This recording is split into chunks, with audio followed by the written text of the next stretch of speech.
Have you ever asked yourself, who am I, really? Not the version you show your friends. Not the one your family believes they know, but the true you.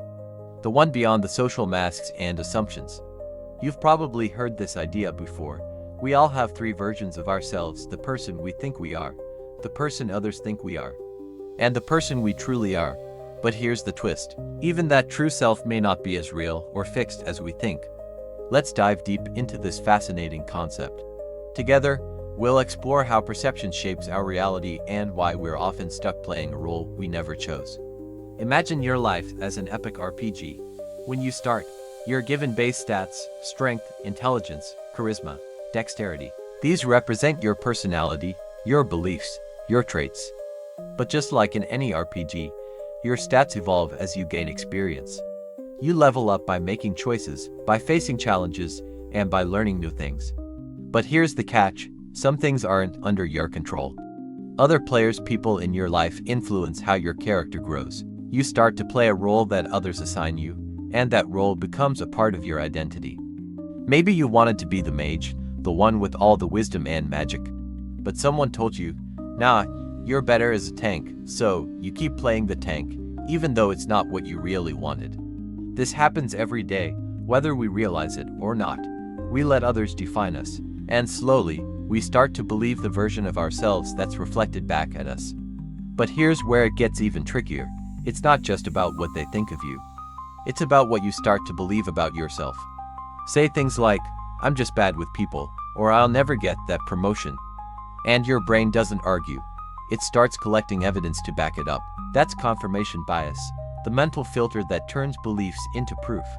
Even if the proof is shaky, if you think you're bad at public speaking, your brain won't recall the times you nailed it. It'll zero in on the one time you stumbled. It won't remind you of your growth. It'll play your worst moments on repeat.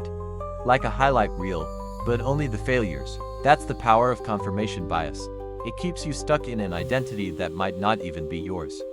But don't worry, this can be changed. If you recognize it, you can break free. Instead of reinforcing the story you tell yourself, start rewriting it. Actively look for the times when you don't fit that label.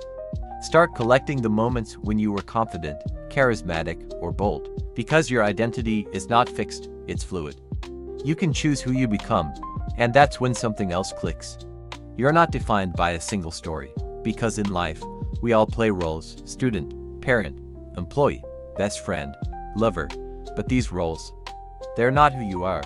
They're simply parts we play in the grand narrative of our lives. If you cling to one role for too long, you risk missing out on the vast range of your potential. Maybe you see yourself as a hardworking student, but what happens when you graduate, or if you decide to change careers? What if you suddenly find yourself drawn to a creative endeavor or exploring a new passion? Are you still the same person? You are so much more than your roles. Your identity is a whole universe, not a single box you check off. You're not just a parent or a student or an employee. You are a person who can grow, transform, and take on new challenges. Don't let the world's labels define you.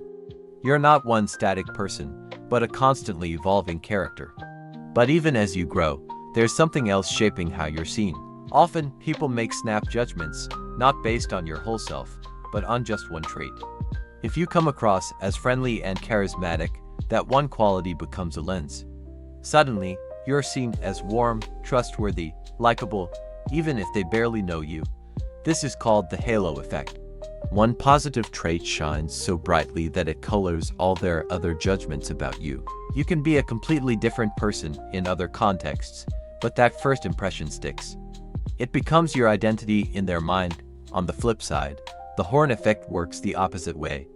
If you have a bad day, if you're tired and a little grumpy, people might label you as rude or unapproachable. One bad moment can override all the good ones. This is how easily we fall into the trap of being defined by others. But remember, they're seeing just a fragment of the story. A single chapter, a snapshot of a much bigger picture. Now, imagine that every person you meet is a film director. They see you through their own lens, based on their biases, their expectations, and their past experiences. They pick and choose which scenes to focus on and how they interpret your actions. Some directors will see you as the hero. Some will cast you as the sidekick. Others might not even acknowledge your existence. But none of them are seeing the entire movie. They're only seeing fragments. And so, they create a version of you that may or may not align with who you really are. What's truly mind-blowing is that these perceptions don't just shape how others see you, they also influence how you see yourself. If someone repeatedly tells you that you're a great listener, you might begin to see yourself as super empathetic, even if you never thought of yourself that way before. You begin to internalize these perceptions, and they become a part of your self-identity. But don't forget, their version of you is just one interpretation of your story, and it's based on very limited material. So, before you let anyone define you, ask yourself, do they really know me? That question opens a much deeper door. Because what if even you don't fully know yourself, at least, not in the fixed way you might think? In many spiritual traditions, identity isn't seen as something solid. Buddhists, for example, speak of Anattā, the idea of no self. It means that there is no fixed, permanent self. You are not defined by any single identity. You are a river, not a stone. You're constantly flowing, constantly changing. Think of all the labels you've worn in your life. I'm a perfectionist. I'm bad at socializing. I'm the funny one. I'm not a morning person. These labels are like rocks in a river. They try to slow you down, to keep you stuck in one place. But the river keeps flowing. Your identity is not something static that can be captured in a single moment. It's an ongoing process of growth, of transformation. So when people try to define you by a single trait or moment, don't let it limit you. You're not the sum of their judgments. You're the sum of your choices, your experiences, and your actions. And here's something many forget. If you change depending on who you're with, if you adjust your behavior based on the people around you, that doesn't mean you're being fake. It means you're adapting. It means you understand that identity is contextual.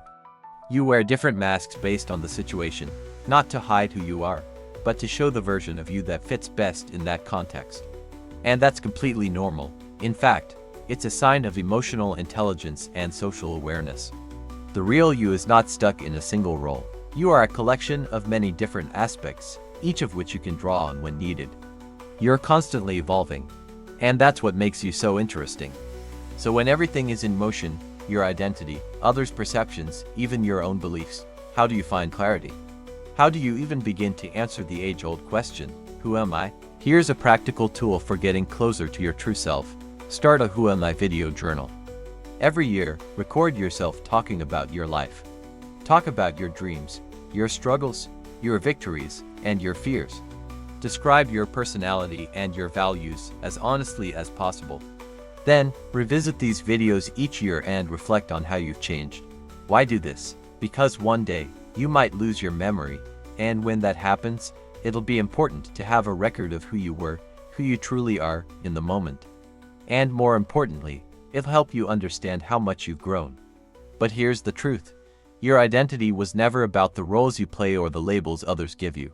It's about your values, what you stand for, what you fight for, what you live by. You're not a fixed point. You're not a title. You are a story, one that's still being written. So the next time someone tries to define you, pause, smile, and remember, they're watching one scene. But you're writing the whole movie, and you get to choose the ending.